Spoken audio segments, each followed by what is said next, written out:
श्री गणेशाय नमः। ओम श्री गुरुवे नमः। आज की भगवत चर्चा गीता प्रेस के संस्थापक परम श्रद्धेय श्री जयदयाल जी गोयनका के प्रवचन पर आधारित है। ये प्रवचन उन्होंने ऋषिकेश में गंगा जी के तट पर वट वृक्ष के नीचे दिया था और गीता प्रेस द्वारा प्रकाशित साधन कल्पतरु में प्रकाशित हुआ था।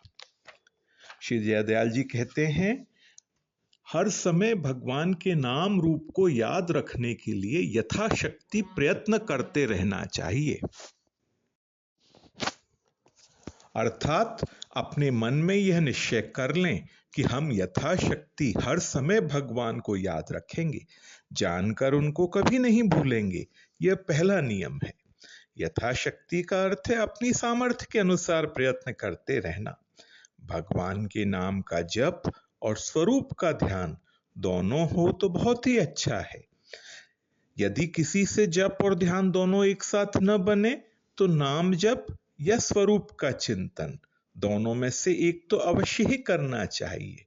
इस नियम का पालन सदा सर्वदा आजीवन करते रहना चाहिए। कोई पूछे कि बीच में भगवत प्राप्ति हो जाए, अपना कल्याण हो जाए तो फिर क्या जरूरत है? इसका जवाब यह है, अपना कल्याण होने पर भी लोक संग्रह यानी दूसरों के कल्याण के लिए करना चाहिए।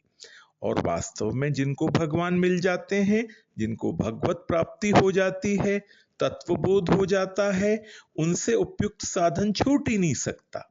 और जो छोड़ते हैं, समझना चाहिए कि उन्हें भगवान मिले ही नहीं।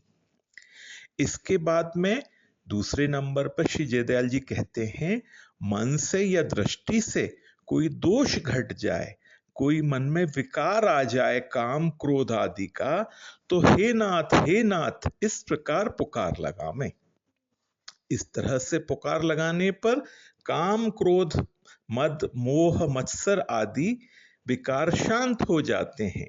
जैसे चोर डाकू के घर में घुसने पर पुलिस की पुकार लगाने से चोर डाकू भाग जाते हैं, वैसे ही काम क्रोध लोभ मोह मद मत्सर आदि विकार भाग जाते हैं। यह बात निश्चित की हुई है। तीसरे नंबर पर श्री जयदयाल जी कहते हैं, यदि आप उचित समझें तो नित्य प्रति सब घर के सदस्य एकत्र होकर घर में ही अपनी सुविधा अनुसार प्रातः काल या सायंकाल गीता जी, रामायण जी, भागवत जी आदि किसी भी ग्रंथ का क्रमशः स्वाध्याय करें, चाहे आधा घंटा ही हो, यथाशक्ति प्रयत्न करें। यह बड़े लाभ की चीज है। जो पढ़ा हुआ हो, जानकार हो, वह सुनावे और दूसरे सब सुने। इसी तरह से घर में ही भगवान का विग्रह स्थापित करके, भगवान की मूर्ति स्थापित करके पूजा करें तो वह मंदिरों में जाकर करने से श्रेष्ठ है। मंदिरों में हम अपने हाथ से पूजा, नैवेद्य, आरती आदि नहीं कर सकते, केवल उनका दर्शन कर सकते हैं। घर में अपने हाथों से भगवान के विग्रह की सेवा कर सकते हैं। अतः यह विशेष मूल्यवान है। और शरीर से पूजा करने के साथ में मानसिक पूजा भी करें, ये और भी कीमती है। इसके बाद चौथे नंबर पर कहते हैं श्री जयदयाल जी, नित्य बलि वैश्वदेव करें। बलि वैश्वदेव करना एक प्रकार से सारे संसार को भोजन देना है। इसके बारे में छपी हुई विधि गीता प्रेस गोरखपुर द्वारा छपी हुई नित्य पूजा प्रकाश में उपलब्ध है।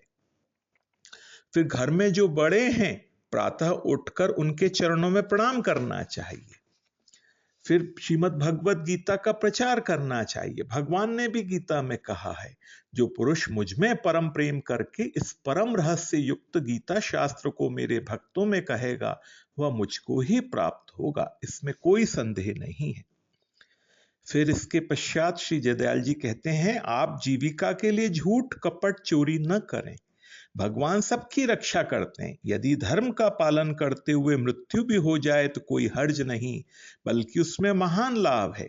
क्योंकि श्रीमद् भगवत गीता में आता है, श्रेयान स्वधर्मो विगुणः परधर्मात् स्वनुनिष्ठितात् स्वधर्मे निधनम श्रेयः परधर्मो भयावह। अच्छी प्रकार से आचरण में लाए हुए दूसरों के धर्म से गुण रहित भी अपना धर्म अति उत्तम है। अपने धर्म में निधन भी हो जाए तो कल्याणकारक है। जो नाम जप करता है, भगवान के स्वरूप का ध्यान करता है, उसमें आसुरी संपदा क्रमशः खत्म होती जाती है और देवीय संपदाएं जैसे क्षमा, दया, शांति, समता, ज्ञान, वैराग्य, सरलता, विनय आदि सद्गुण बढ़ते जाते हैं।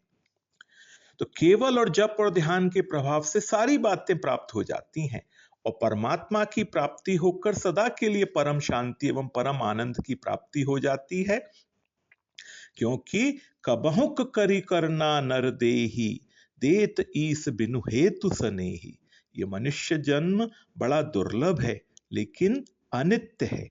तो परमात्मा की प्राप्ति करके हम नित्य सदा के लिए सुखी हो जाएं, हमें जीवन में जरा व्याधि दुख का कष्ट न रहे, इसी के लिए मानव जन्म मिला है, जन्म जरा मृत्यु के चक्र से मुक्त होने के लिए। आज की भगवत चर्चा इतनी ही। ओम श्री गुरुवे नमः।